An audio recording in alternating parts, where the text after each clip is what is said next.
Until we make the unconscious conscious, it will rule our life, and we'll call it fate. Indian people have told me that, for example, that they may be successful entrepreneurs, and that brings shame to their family. They're a businessman making good money, and their family's embarrassed because they're not a doctor or an engineer at a prestigious institution. Every Sunday in the past, I would read the last week's pages that I wrote. And it's funny, even just over a week, you can watch the ups and downs you have, how your mood shifts, how you go from being stressed to grateful, it's interesting just to go back and just do a review. If you believe in therapy enough that you're going to be a therapist, get therapy. Before we start this podcast, I have one little favor to ask you. Can you please hit the subscribe button down below so we can help more people every single week? Thank you.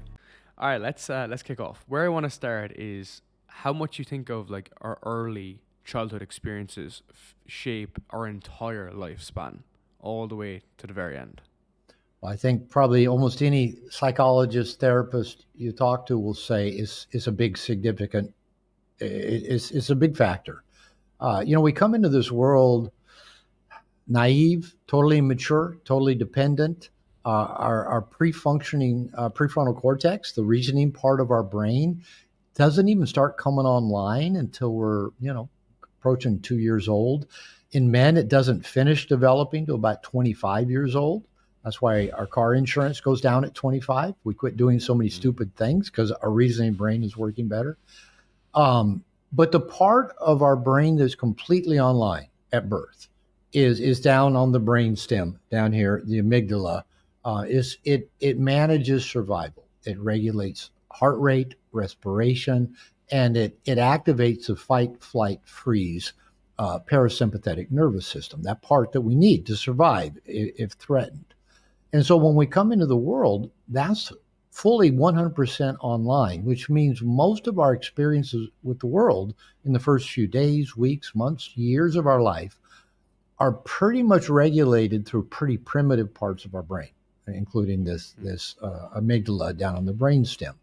The reasoning parts of our brain aren't even close to fully developed in adolescence. In adolescence, it seems like what happens for humans is that, we have our basic temperament that we're born with. Every child pops out uniquely. If you have siblings, you're probably different from each of them. If you talk to any parent that's had more than one kid, you ask them, did the two kids pop out the same? No, nothing alike. So we come out with the natural temperament that kind of sets the baseline for then what gets written on top of it through our experiences. And our temperament will often filter and influence how we interpret the things we're experiencing. So like one child may experience a parent that's not real attentive and be just fine. Another child will experience a non-attentive parent and be highly anxious. And so we're all different in the way that we're going to interpret our life experiences. You can have 2 or 3 kids in the same family and say maybe you've got an alcoholic parent and you've got 3 kids in that family. All 3 of those kids are going to deal with that context of the alcoholic family system differently. One of the kids may become an alcoholic. One may never touch alcohol in their lifetime. One just kind of maybe scoots on through like it never happened. It just, and the temperament determines birth order. I mean, there's several factors that go into that. But what happens is as these things get written on our brain in our emotional operating system, which is also part of that amygdala, it doesn't restore memory up in picture memory or verbal word memory. It stores things up in emotional memory. What was our emotional experience of the non-attentive parent, of being hungry and not being fed, of the addictive parent? What was our emotional experience? That then becomes our machine language, the operating language that all the apps in our brain run on top of. And so we come into childhood and we hit adolescence, where actually we try on a lot of things during our teenage years, but it's still primarily based on, what is our temperament and internalized emotional reactions to things. And then they get kind of solidified through adolescence, and we come into early adulthood. And our personality at early adulthood, 18, 19, 20, 21 years old, is pretty well set. is probably not going to dramatically change after that. Now, Hmm. are there things we can work on? Yeah, of course. We can go work on our early traumas, in many different ways. We can work on releasing shame that we stored up. Well, we can work on challenging self-limiting beliefs. So there's a lot of things we can work on, but our basic personality is going to be pretty well set by early adulthood. And that's what's kind of separates a lot of guys who go to make those big changes, I've noticed, because it's almost like looking at those childhood experiences and not using it as an excuse or saying like because of X I am Y. And I think I'm looking at myself in this mirror saying like because of the things that have happened to me, is this the way that I am today? And it's almost like this kind of battle you almost have to kind of have the unwinding being like these events are events and now we can actually action and work on them. So do you see that quite common that guys will or women will even say, this happened to me Yeah. and now I'm like this. But how do we not use it as an excuse? Like how do we internalize it? Because even it's not even conscious. Sometimes this could be subconscious, right? And I've even observed and I've seen people kind of like that who've gone through really rough shit. You know, just assume most of this is unconscious. Carl Jung is quoted as saying, "Until we make the unconscious conscious, it will rule our life, and we'll call it fate." And so we don't know what's in our unconscious because it's unconscious. And what I think a trap that's easy to fall into, and again, I've been a therapist for 40 years, and I've been to plenty of therapy, and I'm 68 years old, and I'm still exploring myself and enjoying coming to understand myself better. And because we can't know what's in the unconscious, but the unconscious does leave clues, right? It'll Hmm. things we react strongly to is a real good clue. Behaviors we keep repeating, things we keep avoiding, our self-limiting beliefs. The unconscious leaves a lot of clues, and probably the people closest to us in our life have a better idea of what's in our unconscious than we do. They see those clues probably better than we do. For sure. They see us when we're controlling. They see us when we get overly analytical. They see us when we go into a depression. They see us when we fall back into addictive behaviors. They see all that. We're in the middle of it. It's kind of like we're in the washing machine, being spun by the washing machine, and think this is Hmm. normal. And it isn't until we step outside of the washing machine and watch it spin that we can go, well, that's kind of interesting. And Hmm. so what I try to do in my own personal work and what I encourage people to do is just get curious. When things come up and you go, hmm, that's interesting. Why do I keep repeating that pattern? Or why do I keep attracting this kind of person to me? Or why do I react so strongly to that kind of event? And just get curious. And that's different. I think that's different than getting overly analytical, which we Hmm. guys tend to do. We can get caught up in that, paralysis of analysis, trying to just pull everything apart. Curiosity is just going, I wonder what that's about. I wonder Hmm. what story this is telling me about me, right? So, like, we're having a reaction to our wife or our girlfriend or a kid or a business partner, and maybe we seem to keep having those similar reactions, and it's easy to blame the other person for triggering our reaction. Well, it's their fault. They're doing X, Y, or Z, but we keep reacting in the same way, and that's when Hmm. we go, that's interesting. What story is this reaction telling me about me? Now, we may uncover things. We may not. It may come up in dreams. It may come up in therapy. It may come up in journal writing. It may come up later on in life. We get more information and better clues about stuff. But I like to think of it as just putting a puzzle together. That if you put a big jigsaw puzzle together and you can see the cover of the box of what it's going to look like. But how about we throw the lid away so we don't know what it's supposed to look like? And we're putting these pieces together and know that we'll probably never get the puzzle all put together that explains Hmm. everything of why we do what we do when we do it. And that's okay. It's Hmm. just a journey. It's an unfolding. It's an uncovering. You often hear it's a peeling back of the layers of the onion, and you just keep. Again, in my 60s, I'm still just discovering new things about me. just recently I've been looking at, how I still, like most people, give away my sense of freedom and personal autonomy. Either um, by getting stuck into commitments that now I have to manage and stay in, or whether it's avoiding conflict with my partner, or well, I just won't do that because it might upset her if I do, so I'll just and I'm still I've been looking at that for a while, and it still kind of keeps surfacing of, wow, I just have this natural tendency. One of my favorite books is called The Wisdom of no, not that's another one, Wisdom of No Escape. The other one's Escape from Freedom, and it was written after World War II by a psychiatrist. And basic premise is we humans are terrified of being free. We're terrified of being untethered, unrestrained. So we will tether ourselves to things, whether it be relationship. I often joke that, I get into a relationship and I put, a handcuff around my wrist, put it on my partner's wrist, give her the key, and then blame her because I don't have my freedom anymore. And so that's a pretty natural thing, and we can tether ourselves to trying to be successful, making money, trying to get the approval of parents or friends. We can tether ourselves to debt. We can tether ourselves to addiction. We can tether ourselves to religion. All these things that we do so that we don't have to live completely independent and free, make our own decisions, and live with the consequences of those decisions, and not know, does everybody else agree with that? So that's the thing. I keep exploring. Is okay. I think maybe this is pretty much a human nature thing.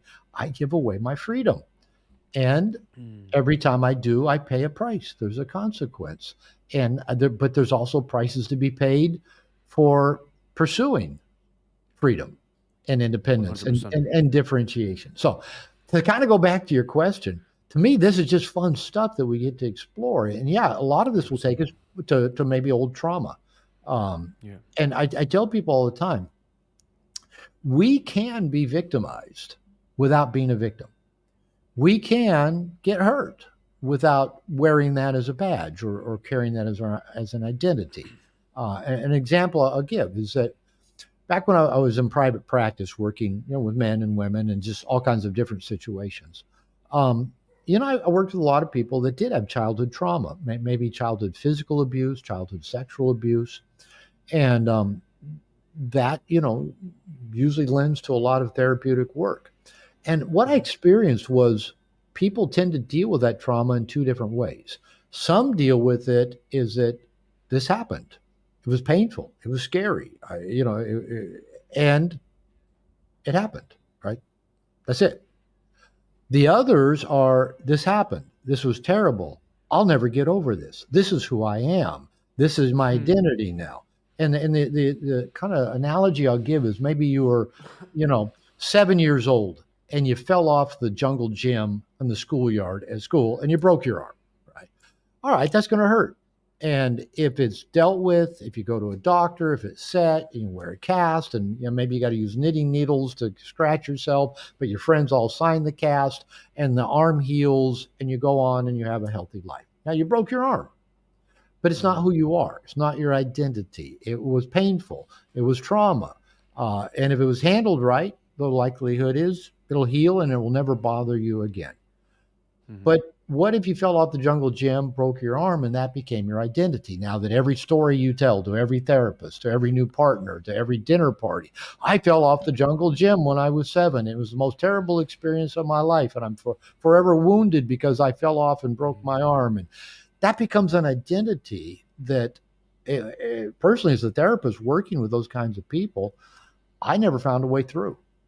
I never found a way. It was like they were determined to hold on to, this is who I am, versus this happened to me and it was painful, or it was scary, or, and so we, in a way, I believe we get to choose.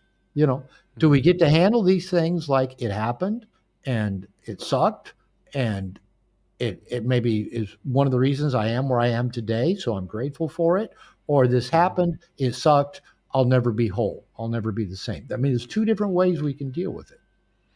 And the brutal reality is that you can't control what happened to you, but you can control the reaction to your response to that. And that can be over multi decades. It feels like to me that those earlier experiences, there's so much of that ruminating brain that goes on that at the point of addressing it in their 20s or 30s or 40s, it's almost like they have built up so many miniature stories that, like, Robert or Jim or Stacy could never understand, right? Like that's almost like the logic in the brain, which is like they don't understand what I've been through. But of Yeah. course, there's different ways to frame that and use it. And I've definitely even looked at that as well in terms of, I come from Ireland.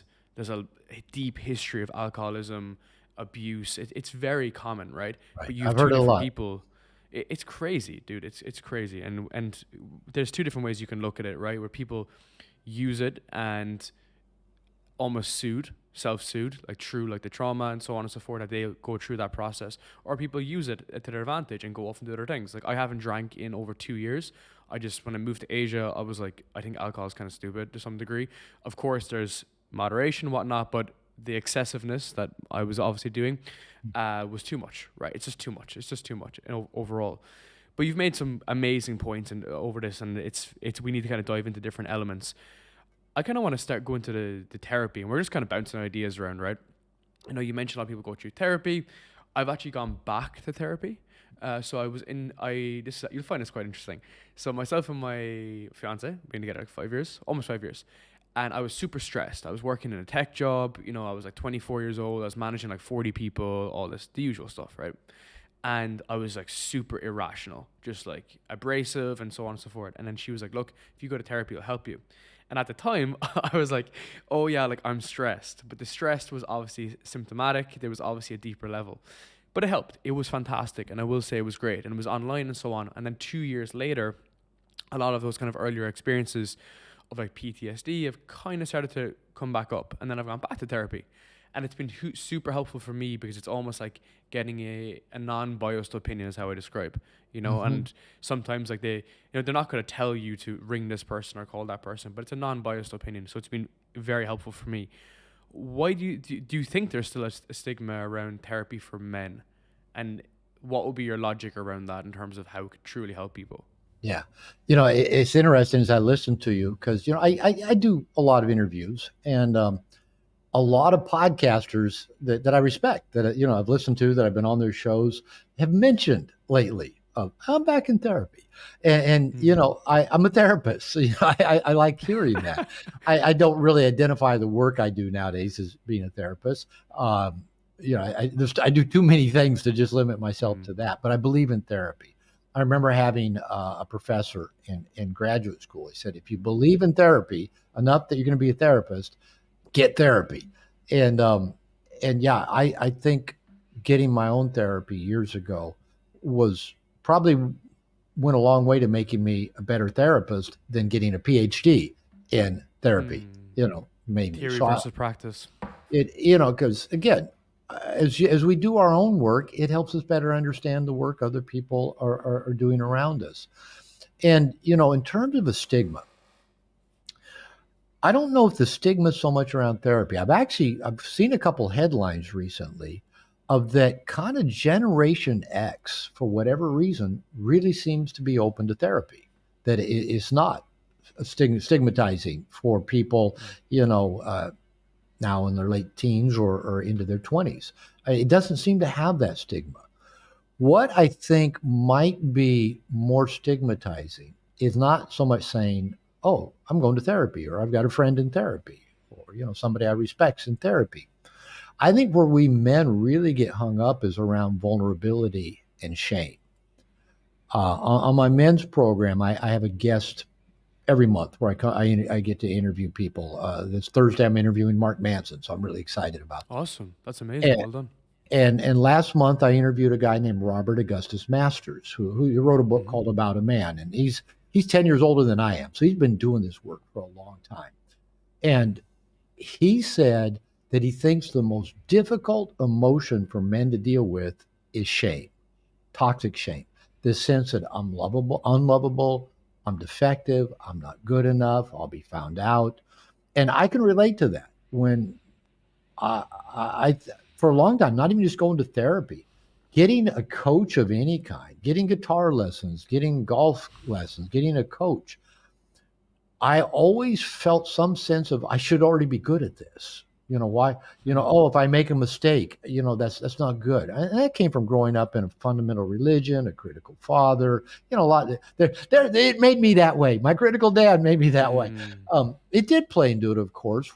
But that seems to be the biggest struggle for men is to take the vulnerability of feeling vulnerable. Of mm, releasing shame, and that's one reason why I began my personal work of recovery in a 12-step group that was all men. I later got into another men's group. I was in for 4 or 5 years. That I was in that group when I wrote No More Mr. Nice Guy. I've been in a men's program now for 5 years. When I got married again about 7.5 years ago, living in Mexico, kind of socially isolated, I realized I still need a group of men. And what I find is that if you can get men in a safe group, safe environment, one guy opens up. Like I do workshops just here in my house, right here in this office that you're looking at. I can get 8 guys awesome. in here, and we'll start Friday night. It'll be Friday night, Saturday, Sunday. Friday night, we just spend 3 hours getting to know each other. Why do we come here? Why do we fly to Puerto Vallarta? What do we want to get out of it? What do we want to be different when we leave? And I tell you what, as one person kind of opens up and shares a little bit, the next person gets more vulnerable. Then one person shares about his pornography addiction. Then another one shares about their struggle with pornography. Then one person talks about their struggle with alcohol. And then the next one talks about how they quit drinking, 20 years ago. And all of a sudden, these guys just open up and get real and start taking chances. And then, like a lot of times, Saturday morning we'll get started and a guy will say something. Can I say something more that I didn't share last night? And is all Mm, night long. So I should have said that. I should, and he'll share it and maybe start crying because he's never mm, told anybody. And I've just found it is so amazingly powerful when people say, "Well, men just don't show their emotions," or "Men just are," bullshit, bullshit. You get mm, men in a safe environment with other men that are being real, sharing, who they are, being vulnerable, feeling that, putting their shame out there. Well, how are people going to judge me if they know I can't quit looking at porn? How are people going to judge me if they know I'm in a financial crisis and I think I'm going to have to file bankruptcy? How will people judge me if they know I've never had sex and I'm 30 years old? That's shame, that, this mm, fear of being known. So I don't know if the stigma really is that so much around therapy per se, but it is challenging for men to take that first step to be known. And again, if I can get them in a group of other guys, you know, and if just one man is open and vulnerable, it's just like it's epidemic, that other people start doing the same thing. And I tell these guys, they come to a weekend workshop and I'll say, you're looking around the room here Friday night, wondering who is each of these person. You're already stacking everybody up. You're judging each other. Who are you gonna like? Who you think's a dick? Who reminds you of somebody you don't like? Why is that guy even here? Oh yeah, I wish he'd quit talking. All that goes on Friday night. And I said, by the time you leave here Sunday, you're gonna feel like you've been frat brothers for 20 years, and it happens. The guys will, mm, they'll go out Friday night, Saturday night, connect by Sunday. They hate to leave. They stick around another day and still do stuff together. They'll get on, texting app and they'll stay connected. They'll start doing Zoom calls together. They'll continue, mm, once a month, twice a month calls with each other. I've got guys who did workshops with me 5 and 6 years ago, and the guys in the workshop are still in touch with each other on a regular basis. Some even travel, to foreign countries to go be with these people they met at a workshop. So I think you give men the right environment, that mm. they're going to open up and go deep. Well, it's really interesting to observe because there's the guys who went to make the change and they recognize that they want to improve. Now may not have the awareness of what's really going on, but at least they're willing to move forward. And if you go back to the jigsaw analogy, this is why like the personal development pursuit in many ways is never ending because you never fix the entire puzzle together, but you're still moving forward.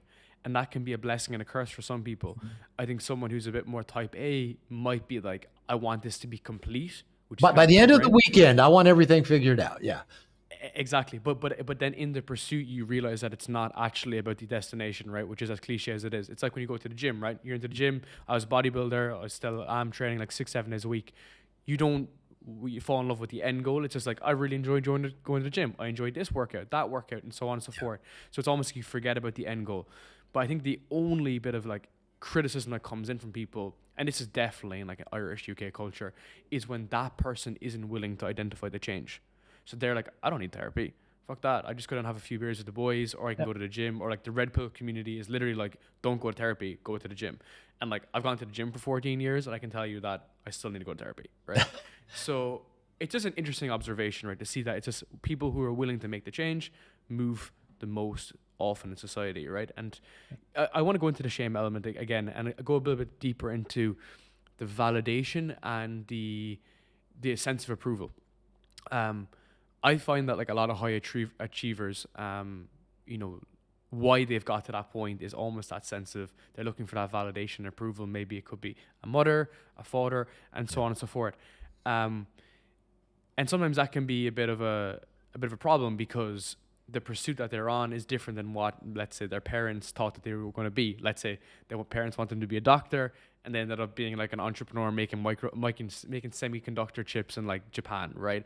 It's like something Yeah. very, That. very different. So they still don't have the validation. Does that make sense? It's like they don't understand.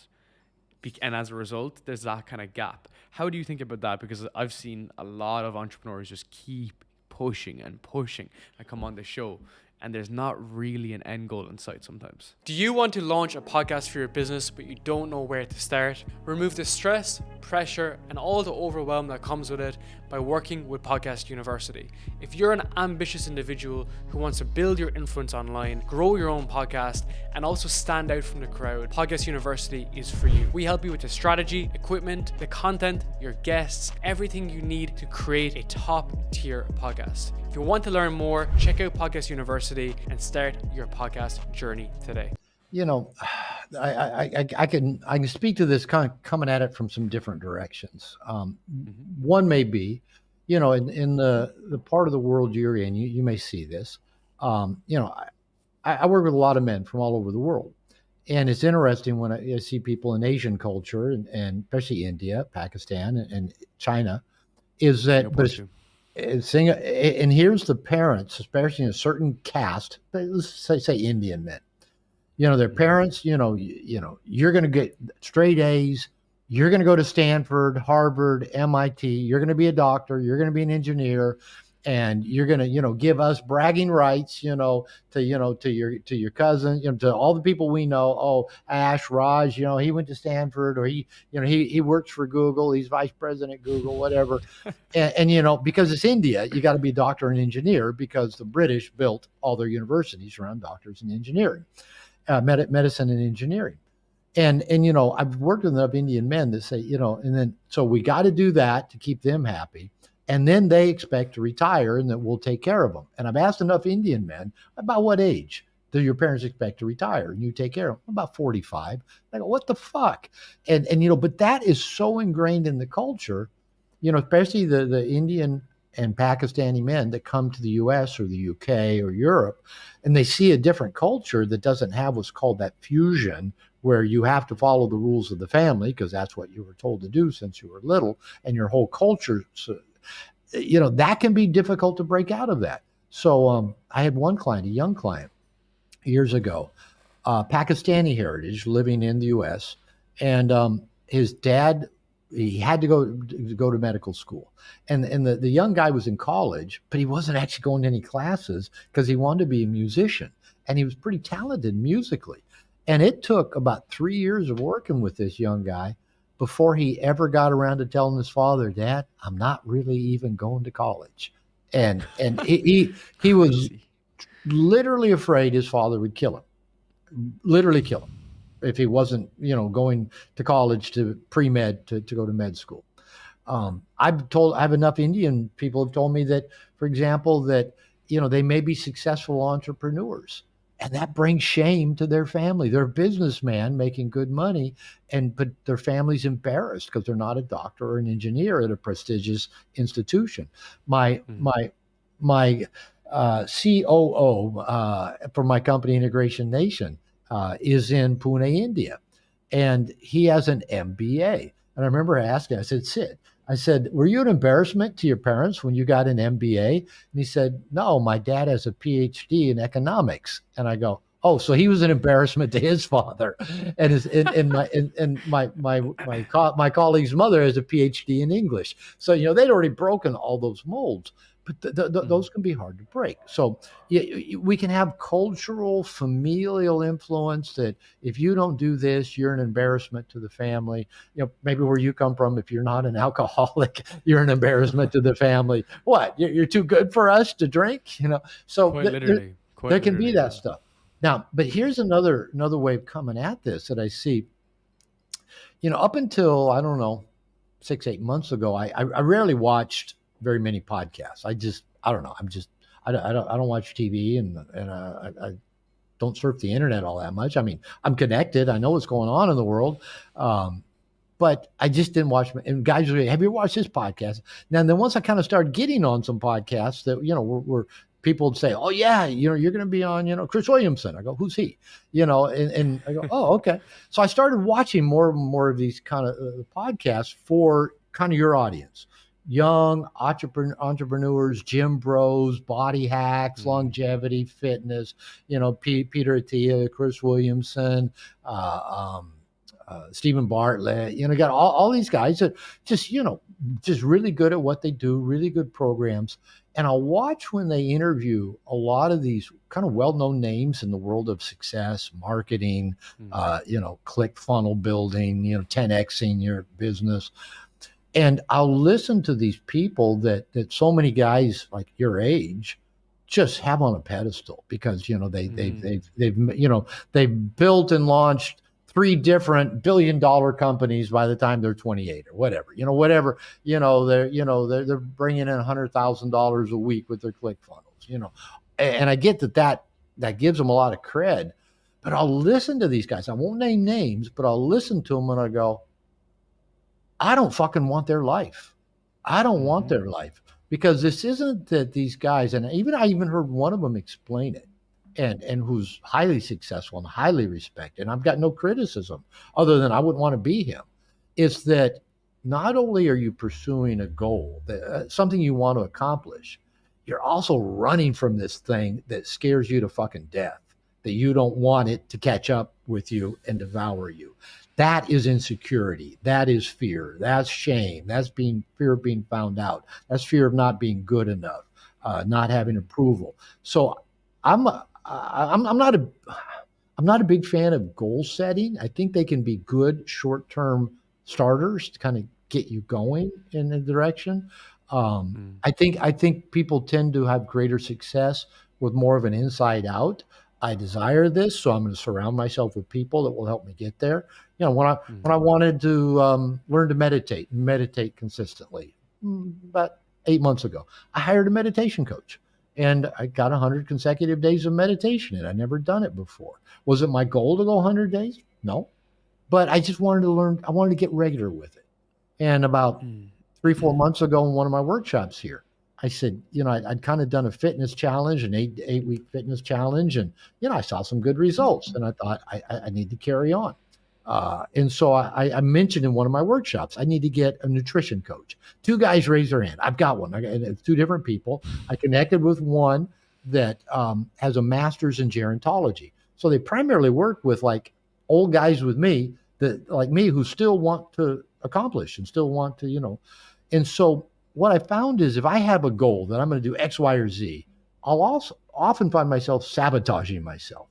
But if Mm. I just get a coach that gets me on a program and I check in regularly, doesn't matter whether it's around nutrition, and now my coach is starting to get me, around, specific exercise plans that help, maximize my testosterone at this age and reduce belly fat, Awesome. all that good stuff. I mean, I've been in and out of these kind of things through my lifetime, but at the age I'm at now, if I want 20 more good years of doing what I do, I got to take care of this container. right? So Mm-hmm. I, instead of setting goals or running away from something, I just go, where is it that I want to be? How is it I want to live my life? And who do I have to surround myself with to have the highest chance of succeeding at that? And Mm-hmm. so I don't think I'm running from anything that I'm scared of it catching me and Mm-hmm. kind of showing to the world, look how defective he really is. So Mm-hmm. I don't know. I don't know how to bring all that together. But what I really see is that, especially if, because your generation grew up with, at 3 days old, your parents put a smartphone in your hand to entertain you. You Quite grew up literally. yeah, quite literally. I know. You grew up feeding on information. My son is 10 years older than you. In fact, he'll be 39 in a couple weeks. He grew up, at teen years, we got broadband internet. You grew up with high speed internet. You're consumers of information, your generation. You've got the best information out there, and you consume it and you take it in. But kind of going back to something you mentioned earlier that you were saying to me, there's all this information about your body hacks and your business hacks and being an entrepreneur and a digital nomad and all this stuff. But guys are struggling with stuff, with friendship, with Mm. love, with, sexual insecurity, and it just makes us normal. That's all normal. So even though you've grown up with tons of information, more information isn't always the answer to get you where you want to go. And I often tell people, you probably already have enough information to make whatever changes you need to make to significantly impact your life. But it's easy to keep being a funnel to information. And that's where I think, again, kind of going back to what we are talking about before, just getting into a group and being open and being vulnerable. Not sharing information. Oh yeah, I saw this podcast. I saw that podcast. Or I was Mm. reading this article. Or I just finished this book. Or I went to that seminar. No, not that. Just talking about, yeah, I don't always get it up with my girlfriend. Oh, really? Yeah. Sometimes I come too quickly. Sometimes, oh man, sometimes I can't come at all. I don't want to let her know that I can't come with her unless I'm thinking about something I saw in porn. You get guys Mm. starting to get real about that shit. Then I don't know that it matters that we 10x our business, right? I think we start finding Mm. a happiness and contentment within ourselves that lets us flourish and live a purposeful, meaningful life without constantly chasing that next 10x of our business.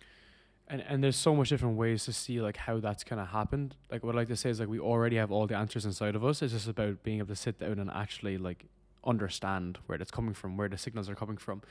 But that attitude of like wanting more. So it's just interesting because I always say that I have everything that I need, and then everything else is like a bonus. Okay, Yeah. but at the same time, I am 101 prime case to keep pushing, pushing, pushing. Like at 28, I've hit some good milestones in the business. It's grown quite a lot. But the podcast, personally, fitness wise, so I've done a lot of good things. But I've known, and I know that when we get to the new milestone, this isn't for like a happiness stage. It's like we're doing it, like at a metric level for maybe for the business, maybe for like the potential future. Maybe there's other aspects here, but I'm not doing it specifically to be happier. Does that make sense? Like drawing that It distinction, let's won't. say. It won't make you happier. Exactly. But But but the we think marketing it will. message, Yeah. yeah, and just I didn't mean to interrupt you, but just to look at like let's say the bigger entrepreneurs, and they're on my show, right? Like, a lot of these guys are on my show.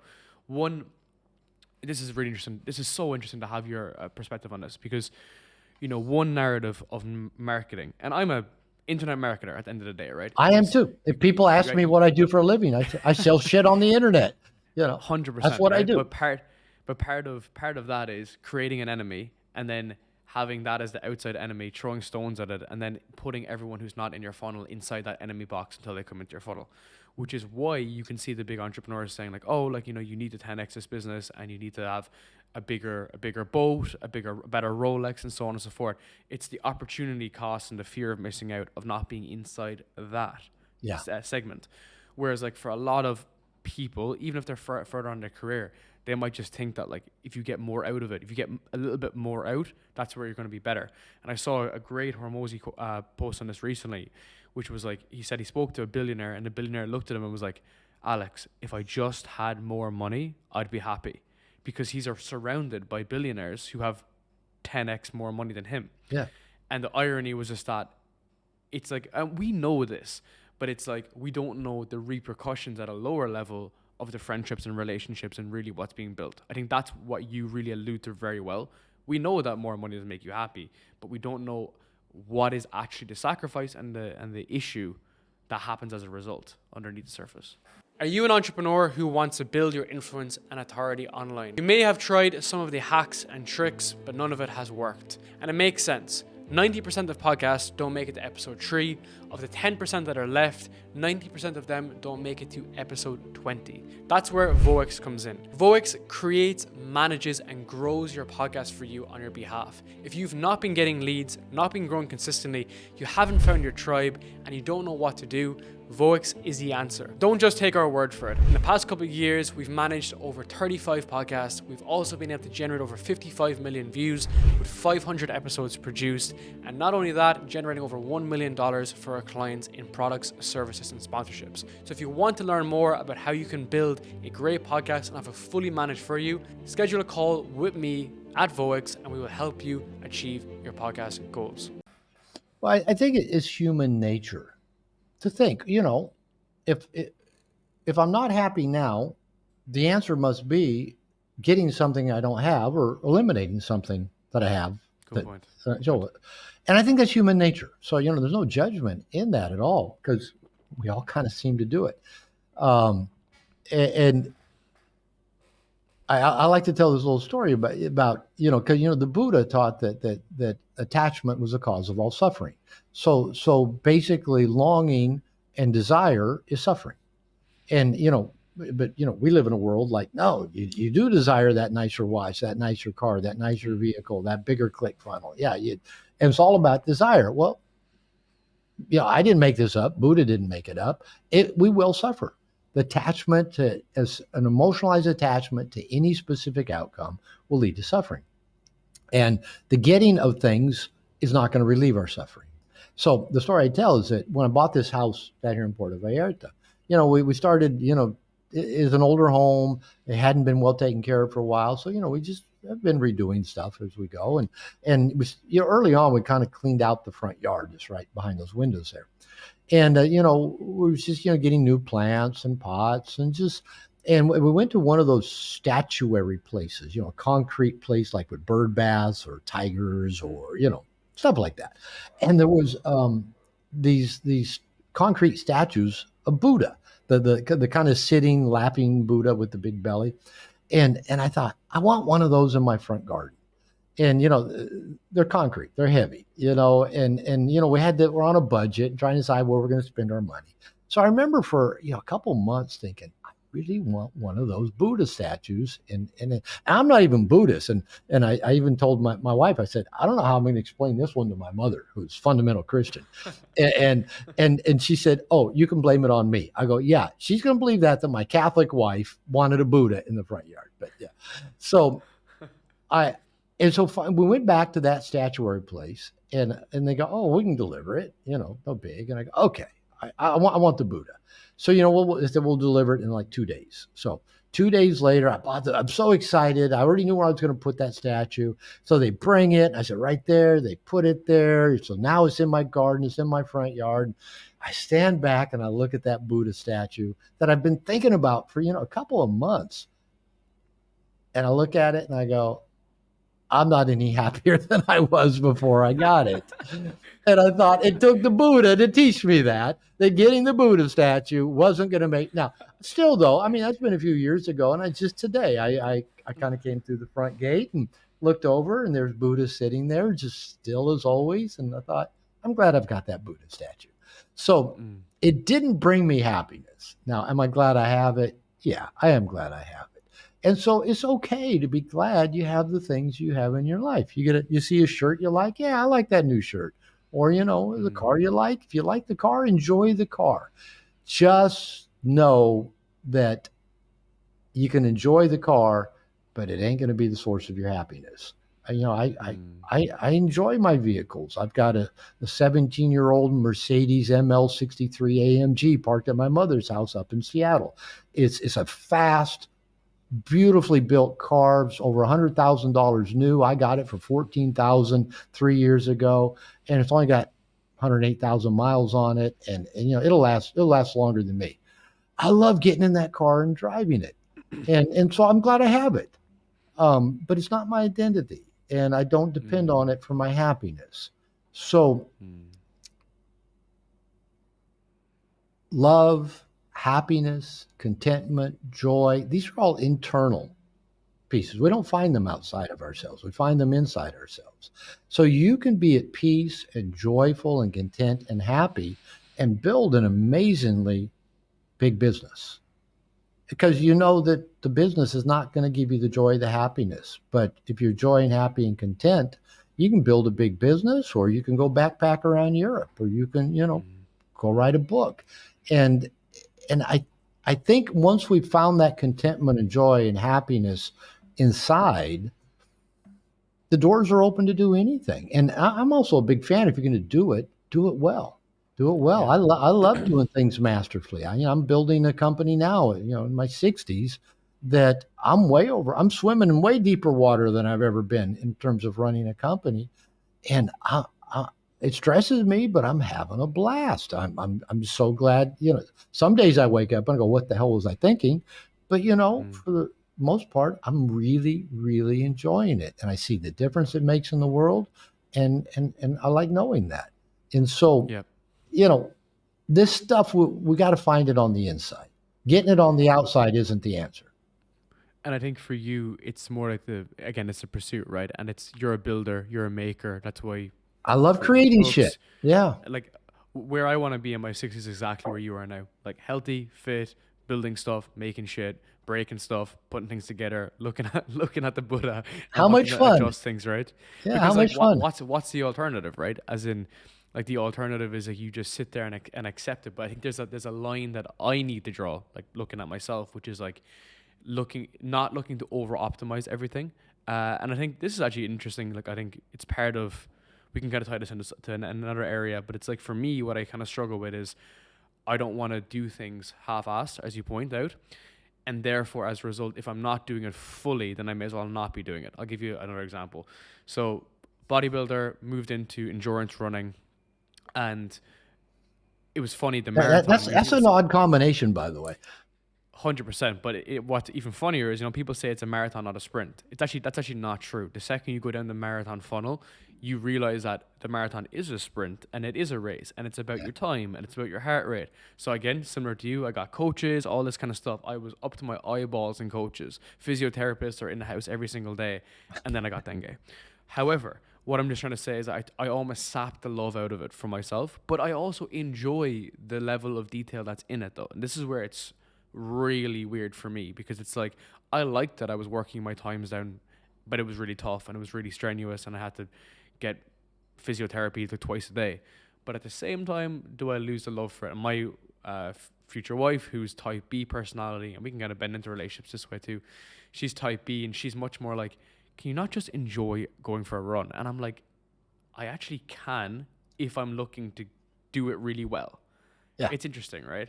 It is, So, and I'm type B. I've often called myself an really? overachieving type B. Oh, I'm not type A. I have never been driven. I got a PhD at 29 years old, and people might think, well, you must be really driven. No, I went from hating school in high school to kind of liking it in Mm, college to liking it more in grad school, and then really enjoying it with my PhD. So mm, I enjoyed it, so I kept doing it really. So that's really what it was. So no, I'm not a type A. I'm not a high achiever, hyper achiever. But like I said, I'm an overachieving type B. I'm like mm, your fiance. Yeah, yeah. I'm gonna go for a run. I want to enjoy it, and I can get in that place. I was running 10Ks when I was in graduate school till got runner's knee, and back then Mm, didn't have the science that they have nowadays of teaching you how to run well. Um, Type A people, you do enjoy things in a different way than the type B is, and you're gonna go do it. You're gonna accomplish something, and move on to the next shiny thing, and that's mm, okay. That's okay.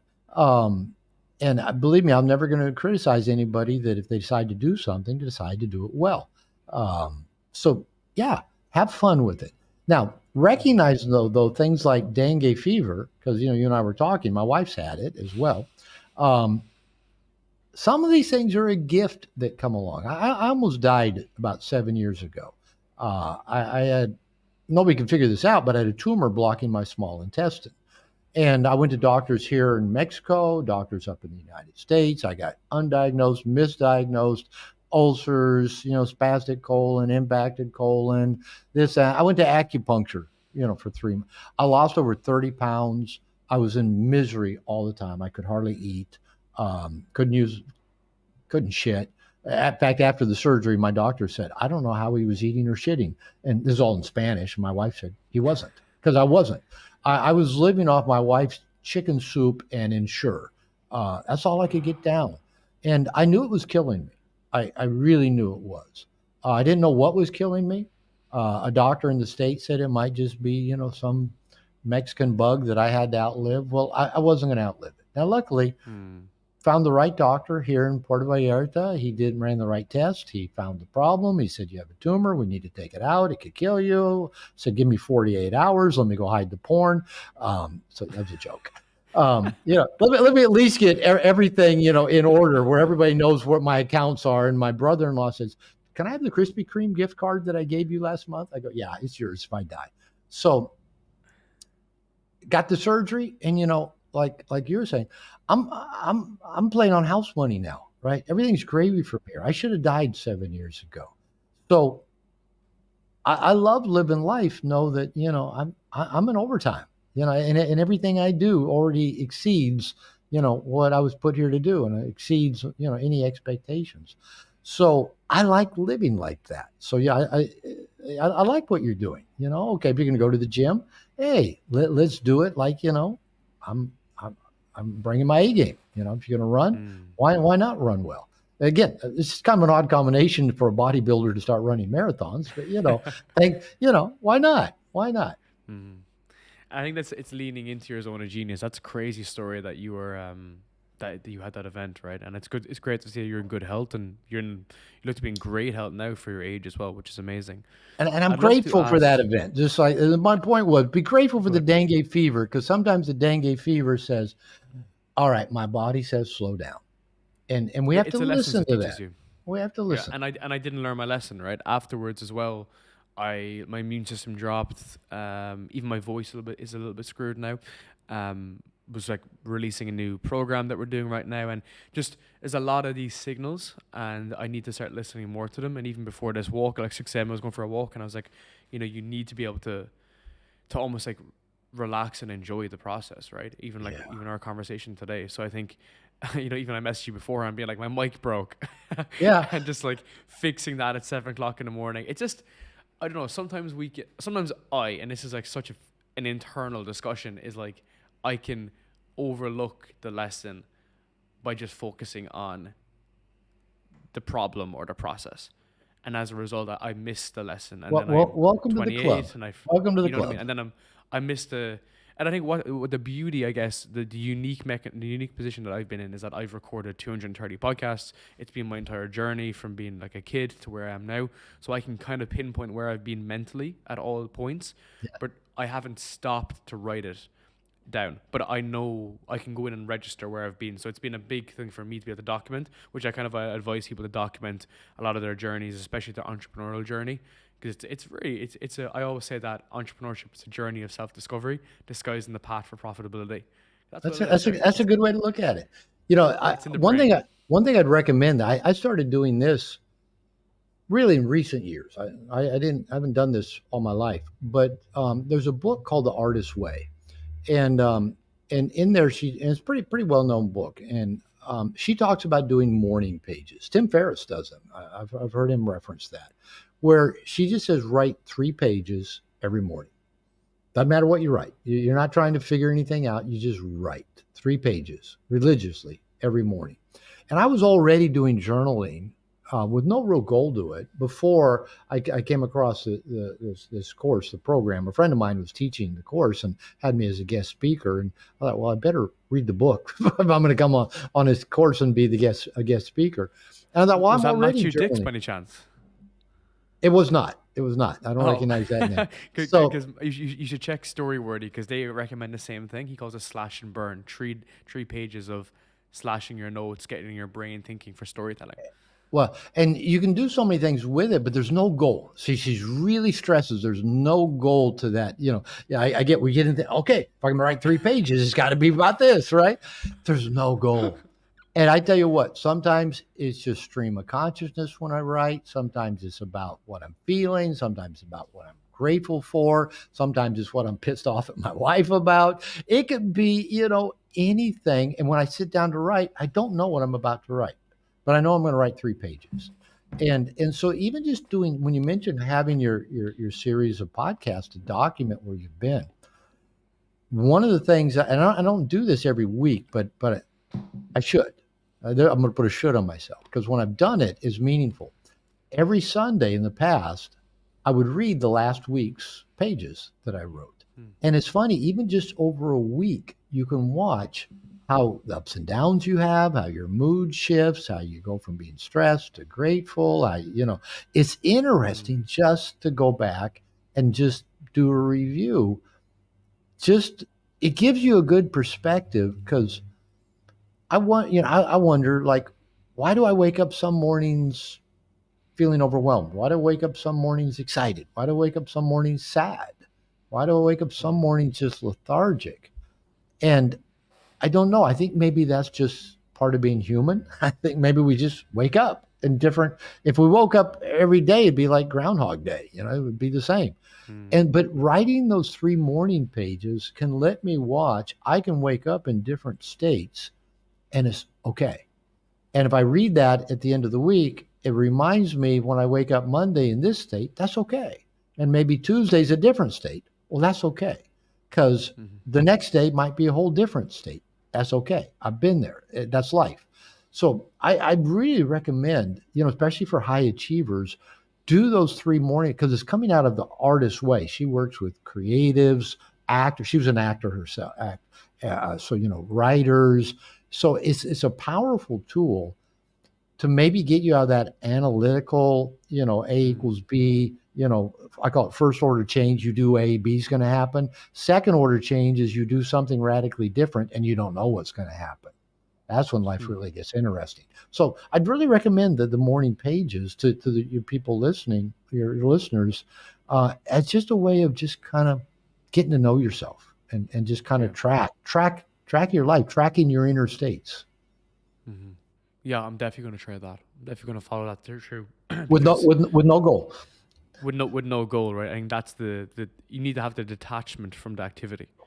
And that's why just sitting at the side of the street, just having like an ice cream with your partner is like one of the best moments you're gonna have, right? Because of the Lovely. fact that because it's just like there's no end in sight, there's no goal, there's no objective. You're just chilling, and you probably know the exact same feeling, right? When it's Yeah. super hot in Mexico, you just go into a little shop, come out, and it's having that non-goal approach. Okay, I don't want to keep you too long, but I want to ask you about relationships briefly. And we could Yeah, segue we're this gonna have into a brief discussion about relationships. I got a degree in marriage and family therapy, 40 years ago. So, all right, let's talk about okay. relationships. I don't want to keep you too long. This will segue into our second podcast. I'll come All to right, Puerto on York the then. follow up, part two. What advice do you have for someone who's going to get married? Oh, that's a good one. Okay, since I know you already have the person in mind Hmm. that you want to marry, I assume that. Uh, um, right? You have a Yeah, fiance. yeah, yeah. Okay. The reason I'm saying this because after the last interview I did with Chris Williamson, he told me after the call, I don't think he's revealing anything he hasn't shared since that he was dating. And I said, well, Yeah. what's your goal of dating? Well, I want to get married and have kids. And I go, well, that's going to cause you to suffer. And like I tell that to guys often who are in their 30s or 40s who've been working hard all their life, and now Hmm. I want to have a family. I want kids. Now I want to go do that.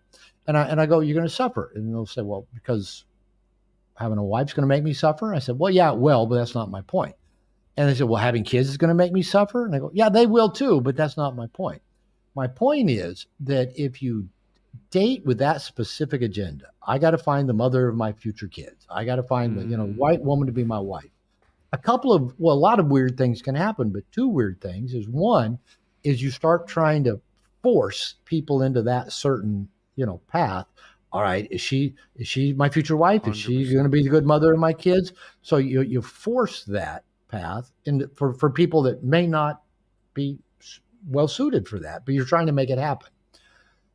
Another thing that happens is that you might completely rule out people that would be the most amazing partner that you could have because on the surface, they don't check the right boxes of what you're looking for in terms of a future wife and kids.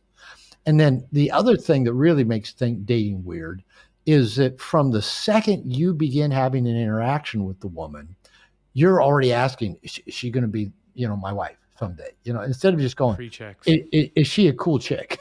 Is she a Yeah. cool chick? And do I like hanging out with her? Because, the example I give, I've been married 3 times. I bumbled my way through every relationship I have, like most of us do. And if, and I talk with men about making good rational decisions around dating because how you date is going to determine who you end up with in a long-term relationship. But my wife probably would not have checked off any checklist that I made. She didn't speak the same language as me. She was a poor mother raising 2 kids, basically living in a ghetto. She dropped out of high school at 15 just to work to have clothes to wear. She grew up 8 out of 10 kids in poverty in Guadalajara, Mexico, and an alcoholic father. Been abused and beat on and abandoned and cheated on and betrayed by everybody she's ever known. You know, I grew up in, white bread Seattle, Washington, around Boeing engineer families. Got a PhD at 29. Never had a hard, difficult life. Um, she's 22 years younger than me. I'll add that. So it's like if I was looking for a future wife, she would not have checked the boxes. And of the 3 wives I have, she's the best. She's just amazing in so many ways. I think she has a higher IQ than me. She is a gym rat. She'd be happy to spend 2 hours a day in the gym. She gives me nice subtle encouragement to work out.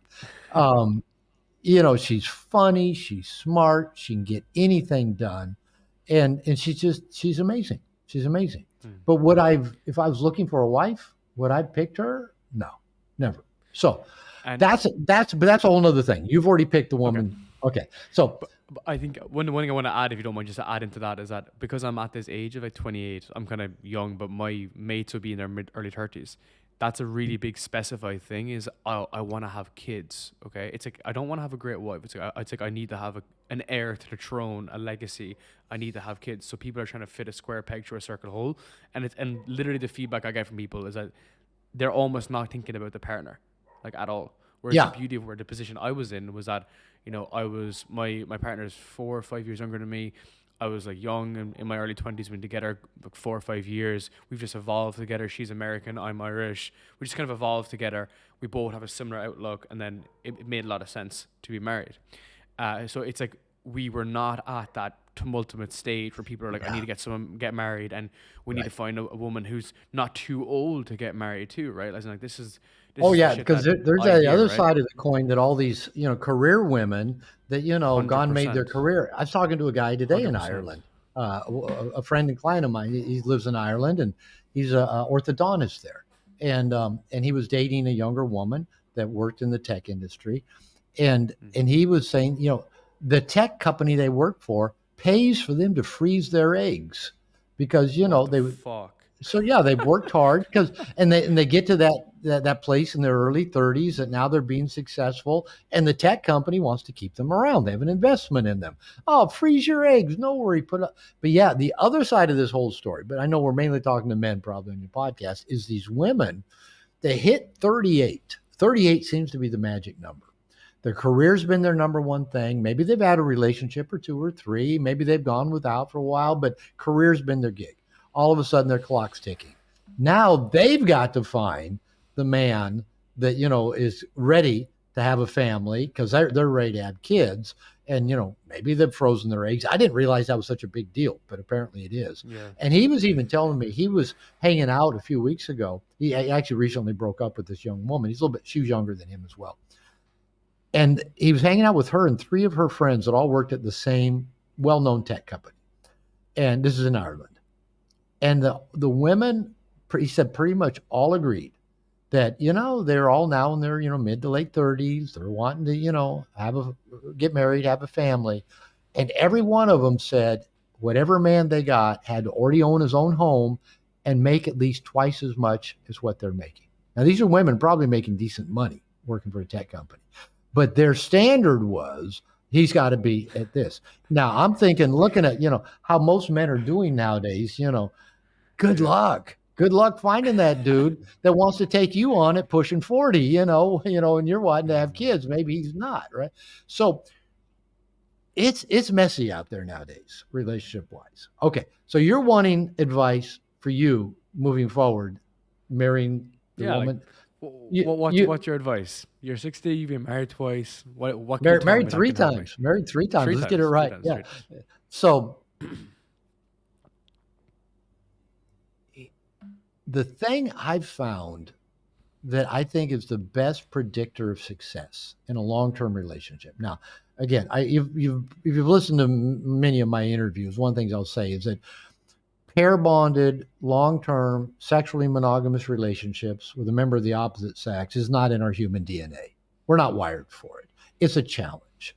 But because it is such a challenge, these kind of relationships, conscious relationships, are a powerful personal growth machine.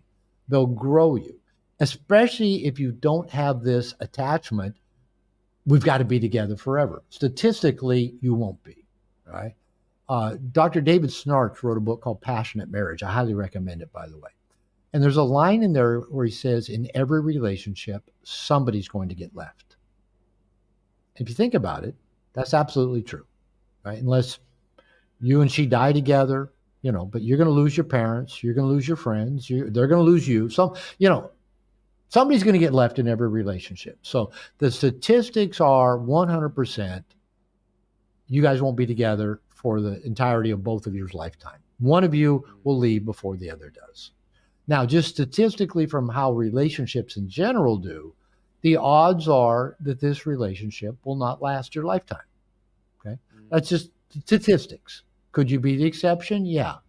But my point is, what if you didn't try to be the exception? What if you didn't? We got to keep this together. Couples used to come into my office as a marriage therapist, and they said, we have this problem. We want you to save our marriage. And I go, I won't do that. I said, that's not my goal. I won't get joy out of keeping you guys together forever if you're not happy. And I said, if I wanted to try to make it where you guys stay together forever, I'd teach you both to be good liars, because that's probably about the only way to really do that. And I said, but if I can help you guys learn to communicate, resolve the problems that you're stuck on, and help you guys find out, do you like hanging out with each other?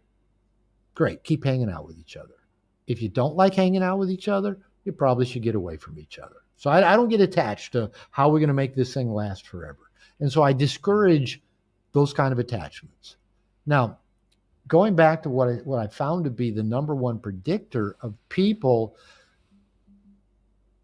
with the least amount of effort having the most amount of longevity together and joy is when the two people speak the same or very similar love languages.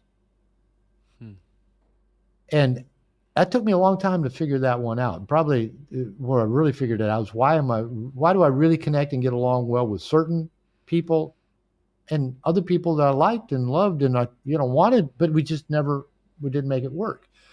And so this thing around the love language, you can get a book on it, 5 love languages. I think there's 5, but there are things like shared time together, words of praise and affection, maybe physical connection, gifts. I'm not saying them all correctly, but that's kind of how they go.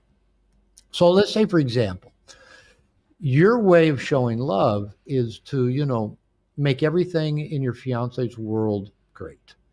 We were on an airplane just this last Saturday, my wife and I, and we're talking to some people behind us, and we're sitting in first class, and we're somehow we're getting off the plane, and the joke came up that um, that my way of showing my wife love is that she went, like I said, from being this kind of poor working mother that she flies first class and wears Lululemon. I go, and that was on me. I said I introduced the Lululemon factor into it. She didn't demand that. That's on me. So that's my way of showing love. I want to give a good life to the people I care about. And any way that I can do that, I like doing that. But what if my partner's love language is spent time together? And as my wife occasionally has said over the last years, I've been building this company. She says, "Haven't seen you much in the last year." I go, "I know. I've been very busy. I've been very occupied." And and what if that was her key love language? Now, it's not. But what if it was? That would be, he doesn't love me. Now, she's flying first class, Mm. wearing Lululemon. Her kids go to a private school. She's going to Cozumel this week to a salsa event. She was in one in Playa del Carmen, 4 weeks ago. We've been up in Seattle camping in my RV that's at my mom's house. She has everything she could ever want. But what if that's Mhm. not her love language? And she's unhappy and feels unloved. And I'm going, what else can I do? I've given you everything I can give you. But what if that's not the way she Mm. feels loved? And what if her way of expressing love is not the way I feel loved? What if her way of expressing love is well, hers is actually going to the gym and looking good and wearing nice clothes and being sexy. That's a way of saying I love you. Um, Mine is I'd like to hear a lot of appreciation. That's Mm. kind of my way Same. of feeling love. And so what I found is that if a couple gets together and they're pretty similar in that way, it seems to make things a lot more effortless in relationship. Mm. Now, it's still going to be a challenge. There's always a challenge.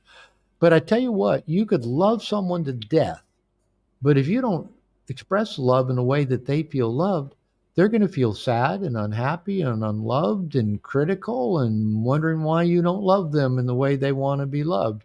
And you're going, what else can I do? And if Mm. you don't know how to, if you can't see a way through that, that's where therapy can come in handy, is to help people see, well, look, that your partner is expressing love. It's just not the way you feel love. No, and then they go, he can have all the Lululemon. I don't care. I want him to spend time Yeah. with me. Well, his work is a big priority. That's you're always going to have to recognize, you know, he's in the gym every day. He's running running marathons. He's running companies. He's doing podcasts. He doesn't have unlimited time. But that's what I want Mm. to feel loved. Well, you might love her to death. So that's some stuff maybe you and your fiance could have a discussion about. Is what makes you feel loved, and Yeah. what does the other person do that makes you feel most loved? Sometimes we don't know that. Sometimes you have to actually Mm. tell your partner, when you do that, I really feel loved. I really feel Mm. desired and appreciated. They may not even know that. They may have just kind of done that by chance, and you go, 100%. that really felt good. So So much food for that would thought be the there. thing I would say, just you and your fiance kind of chat about that. What makes you feel loved and desired Mhm. and valued, and have some just good discussions about that.